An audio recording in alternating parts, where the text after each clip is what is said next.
Hey guys, welcome back to the channel. Welcome back to the channel. Hi, I'm Chidera. Okay, so in this video I'm basically going to be sharing on things you should know and things you should do and things you should think about like before you get married. Honestly, I don't even know the best way to title this video. By the time you're watching this, there would have been a title at the bottom. So yeah, that's what I want to talk about in this video. Please, if you've not subscribed to my channel, make sure to hit that subscribe button right now. Okay. So please hit the subscribe button and like this video even before you start watching, because you know I only deliver premium content. All right. Let's get started.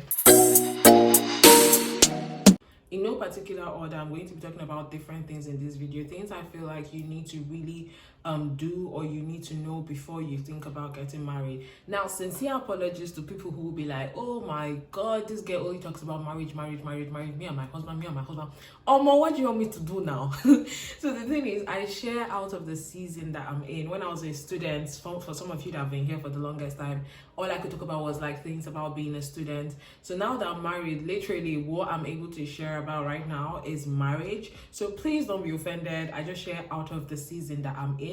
And also, this is supposed to be like a series on different things I want to talk about on like marriage and marriage preparation and all of that. So if this is a series you would like, if this is something you would like me to do, please make sure you leave a comment down below, because the more comments I see saying yes Chidera, do it, then I will. If I don't see comments saying do it, then I won't, because I'm literally making videos to serve you and just to add value to you. That being said, so the very first thing I think you should know before you even think about getting married is knowing your purpose and knowing yourself. Now, when I say know your purpose, I'm not saying, oh, you should have everything figured out. You should be like, oh, this is what I want to do. This is what I'm all about. This is what my life is about. It's just about knowing what you're doing part-time. So like being fully aware of your plan in that very moment. Like, you know yourself, you know what you stand for, you know your values, you know your convictions, you know the things you're not going to compromise on. Like, just knowing yourself and knowing your life's purpose. The reason why I'm saying this is because marriage does not complete you, marriage complements you. A lot of people feel like, oh, when they get married their life will be amazing, their life will be awesome, but then it tends to be the opposite in some cases, because honestly marriage is going to challenge you. And honestly, if you don't know who you are, if you don't know what you stand for, if you don't know your purpose, it's easy to get lost in the identity of the other person. So it's very important that you know yourself and you know that marriage does not complete you. Okay, you need to know who you are and be like a whole person before you even think about getting married. All right. Hey guys, sorry to interrupt your video, but because your girl needs to make money, I need to put in ads every now and then. So this video is sponsored by Lemonade Finance. Lemonade Finance is a money remittance platform that allows you to send money from the UK or Canada to Nigeria, Ghana or Kenya in minutes. And also there are no transaction fees and they have one of the best rates out there. So if you've not tried Lemonade Finance, make sure you do. If you sign up with Lemonade Finance with the link in the description box and use this code on the screen, which is my name, Chidera, you will get 10% cash back capped at £50. So what that means is if you send £100 to Nigeria, Ghana or Kenya, you get £10 back. You send £200, you get £20 back, £330 back, £440 back, £550 back. But the max you get is £50. So start sending to Africa now. Okay, click the link in the description box. Use the code Chidera for 10% cash back capped at £50. So basically, this is me giving you free money. So you better use it because you can definitely ask around. People that have used the code, people that have used Lemonade Finance have all testified that it's quite seamless to use and is one of the best services out there. So make sure to check it out today. Thank you. Now back to the video. Okay, another thing I want to say that you should probably try to do before you get married is to live alone, especially if you're a female. I know that this is not something that is like popular opinion or popular culture down in Nigeria, for example, because it's like, oh, why would a single girl be living alone? Oh, why would she be living alone? Stuff like that. They would rather you live with your family. But honestly, if you can live on your own, even if it's just for a year, I feel like it's really important because it helps you really understand yourself. It helps with self-discovery, even like just being independent, being responsible for your bills, paying bills, having to work to make your money. All of that is really important that you have that experience. So for me, I lived alone during NYSC. So if you're a Nigerian, you know what NYSC is. So it's like a 1-year mandatory service to the government. I lived alone during that time. And then when I came here to the UK to do my studies, I lived alone for a year plus. I had enough experience living alone and handling bills and just knowing what life is like, and just really like enjoying and exploring my own space alone. Do you get? So I would really recommend that you do that.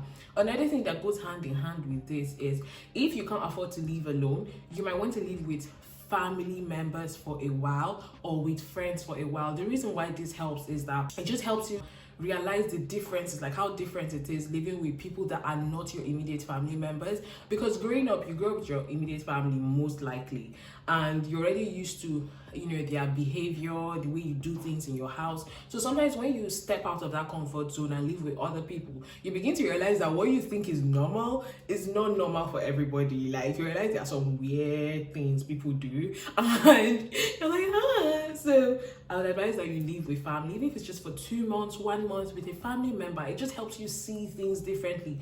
Because the truth is, when you get married, you're going to be living with someone you don't know from anywhere. Like, this person grew up with separate ideologies, separate family system, all of that. So it's good for you to live with people so that you get to experience that difference, if that makes sense. Another important thing which kind of ties into the first one, another important thing which kind of ties into the first one, Another important thing which kind of ties into the first point that I made is learning to enjoy your own company. And that's why it's really good that you try to live alone for a while, because you would learn to be with yourself and be content with yourself. And I feel like even in the UK will force you to love your own company. So just being able to be comfortable with being alone, but not lonely. So when I came to the UK to do my master's, that's when I really understood what it means to enjoy your own company and be on your own. Because literally for the first few months, I didn't have any friend, I did not know anybody. All I would do is stay inside my room, look at the ceiling lights and be like, Jesus is Lord.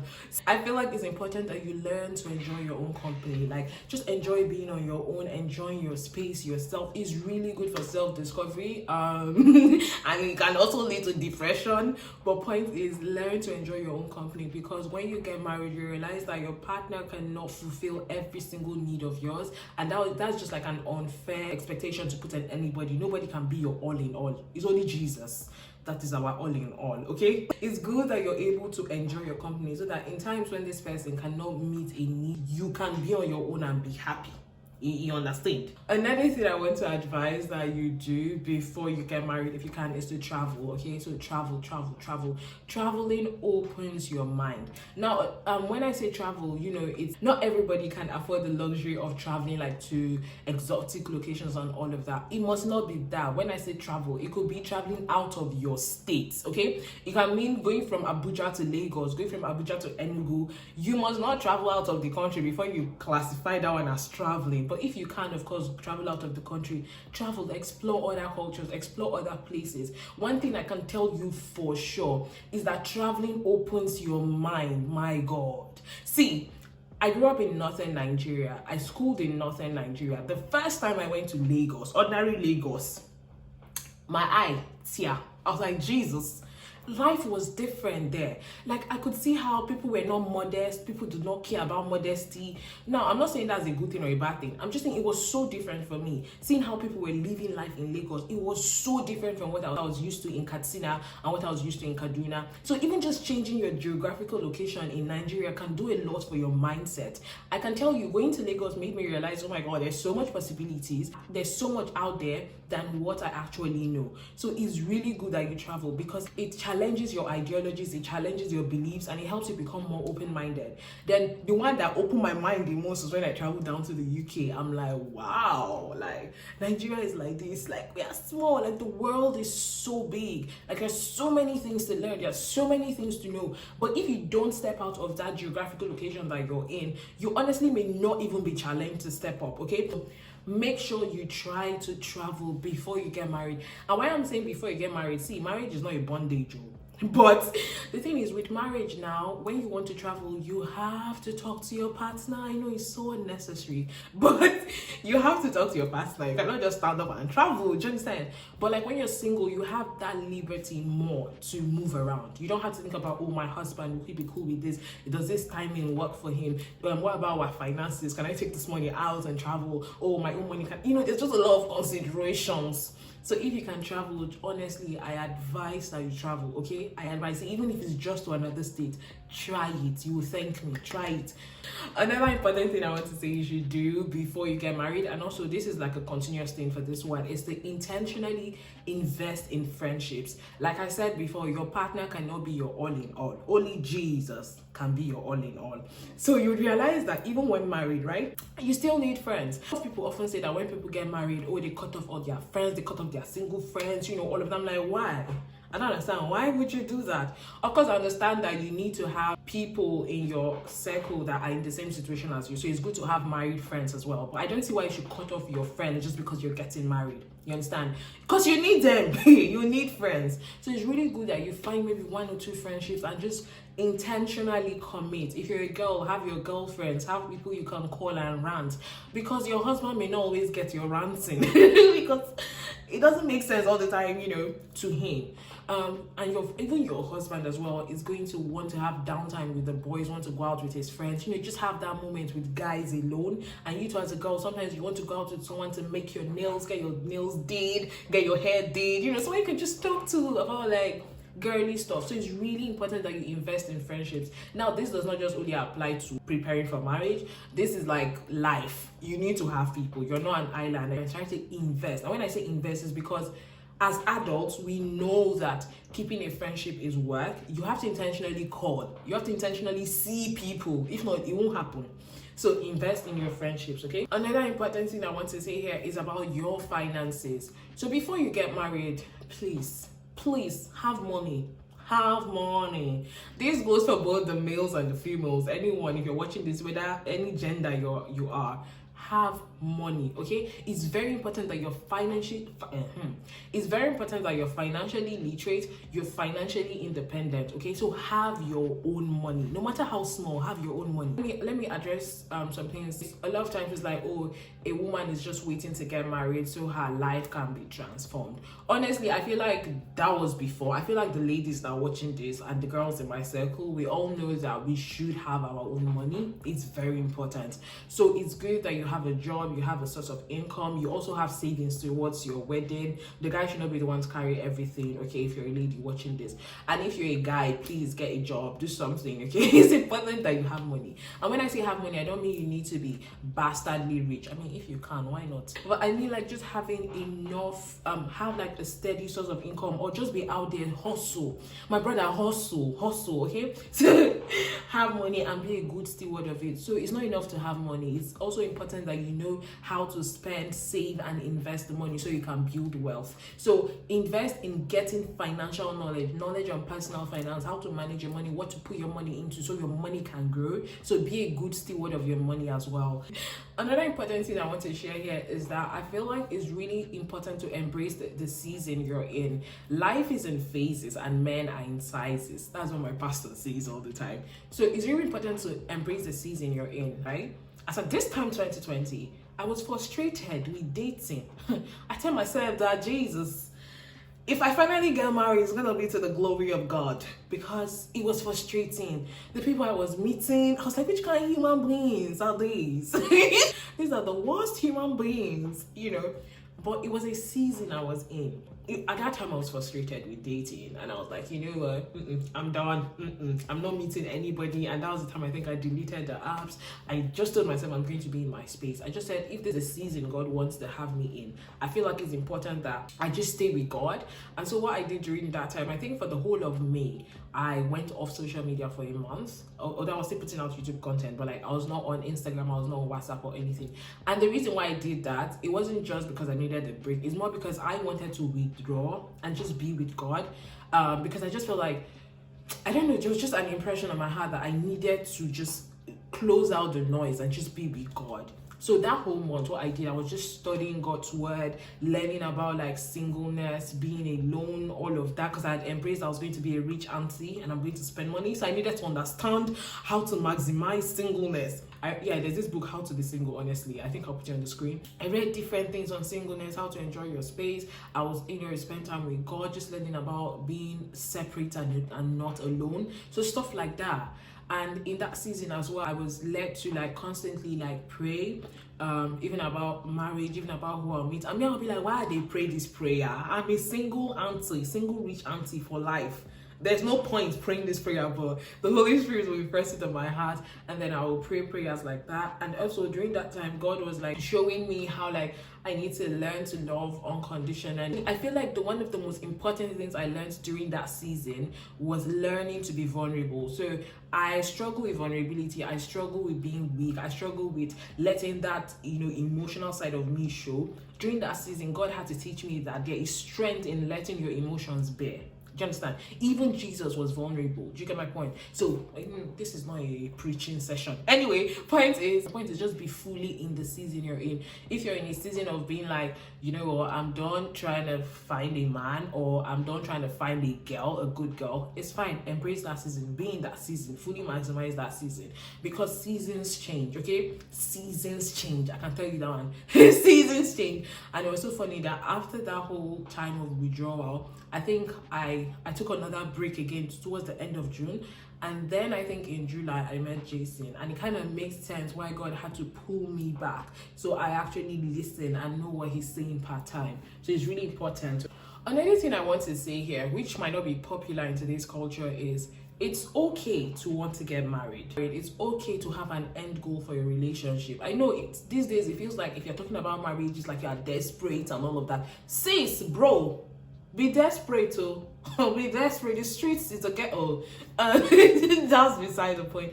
My point is, it is definitely okay to have an end goal. It's okay to have marriage as the end goal. Like, if you don't want to date casually, talk it. As in, say it. Don't settle for less. Honestly. And then at the same time, if you don't want to get married, it's fine. That's what you want. You've agreed that you don't want to get married. It's fine. But my point is, nobody should make you feel ashamed for wanting to get married. See, one of my friends, when I called him and I said, I'm getting married, he was like, finally you are getting married. Because he knows that I've always said, I want to get married. I always say it's me, I want to get married. And I'm intentional about doing that. Even when I met JC, when I started talking, I told him, I said, see, guy, I want Mario. I did not do casual dating. I did not have the strength. I mean, there was a time in my life when, honestly, I wasn't even thinking about marriage or anything like that. I would just meet people for the fun of it, just to know people and just explore what my options are out there. That was fine. I was in that season, or I was in that time. Then when I got to the time when, honestly, I wanted to get married, I put it up front. I tell you, bro, do you want to get married? Bro, this is the plan for me, bro. I feel like it's important that you put your cards on the table. So if you want to get married, it's okay to talk about it.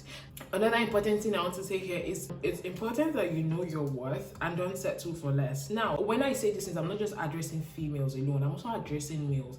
It's important that you know your worth and don't settle for less. A lot of times when you really want something, you tend to settle with something that looks like it. You want a relationship, when you want a relationship that goes into marriage, when you meet some people that, give you this glimpse of what you want, or they profess love, because you really want to get married, you're like, I'll stay in this relationship or more because it took me 2 years to find this guy. And you take anything from this person just because you want to not jeopardize your chances with this person. See, honestly, let me tell you, don't settle for less. I'm telling you, know your worth, know who you are, know what you want, and don't settle for less. Because see, there's something my aunt usually says. She says this marriage thing is too long for you to start enduring from the beginning. Do you understand? See, it's too long for you to start enduring from the first day you get married. You don't want that. If you have a bad relationship, getting married will not change anything. That relationship will remain bad. I see a lot of people be like, oh no, when I marry her, she's going to change. Oh, when I marry him, he's going to change. I don't understand. Marriage used to transform people. I know it transforms people generally long term. But my point is, it's not like an instantaneous thing that, once you exchange your vows at the altar, this person is going to change and become the best boyfriend and become the best husband, the best wife you've ever known. It doesn't happen like that. When you're seeing the red flags that are red, don't be ignoring it. Don't do that, because when you do that and you accept those things, like, you're going to marriage and you start off on the wrong foot. Marriage does not change people change. I need you to understand it. Marriage does not change people change in this context. Like, feeling like, oh, this habit I'm seeing, this attitude I'm seeing, when we get married is going to stop doing it, she's going to stop doing it. Bro, sis, it doesn't work like that. So this kind of ties to the point I just mentioned now. Is it's very important that you know your boundaries and you know what your deal breakers are. Like I said before, don't compromise just because you want to get married. Don't compromise on the things that are your core values. Of course, in every relationship you have to make compromises. Those are on the minors, okay? Don't compromise on the majors. Know your boundaries, set boundaries. When someone treats you in a way you don't like, let them know that this is not acceptable and you don't take this kind of treatment, this kind of attitude. Like, see, level up. See, hey, set boundaries, okay? Set boundaries and know your worth, so you don't take anything. So nothing with you is not like anything goes. You need to set standards, okay? Set standards for what you want. That's one of the list. This is just to close. So one thing I want to say here is that a lot of times when we're dating or in the dating season, marriage seems like the end, while the truth is marriage is a journey. So, you know, when you're dating, it's like, oh, I just want to get married. Oh, I just want to get married. Oh, I just want to get married. And then you get married and then you realize, oh, we just started. Marriage is a journey, okay? So it's important to think about it that way. Marriage is not an end goal. Marriage is a journey. Don't get clouded with the whole idea of getting married, that you don't look at the long-term part of it, which is it is forever and ever, except something happens, right? And you wake up for the rest of your life and look at the person sleeping beside you and be like, is this worth it? Is this worth it? So you don't want to ask that question and then be like, no, it's not worth it. No, you want to be like, yeah, it's worth it. Do you understand? That's it. That's it. Please let me know if you like this video. I really need your feedback. I think the next video I want to do is things no one told me before I got married. So let me know if that's something you would like to see, and I will make that video. I have like a couple more topics on this marriage thing like this. I feel like I really want to share. So let me know if you like this video. It's really, really important. Give it a thumbs up, drop a comment. Let me know, share your experiences with me. Till next time, guys. Bye bye.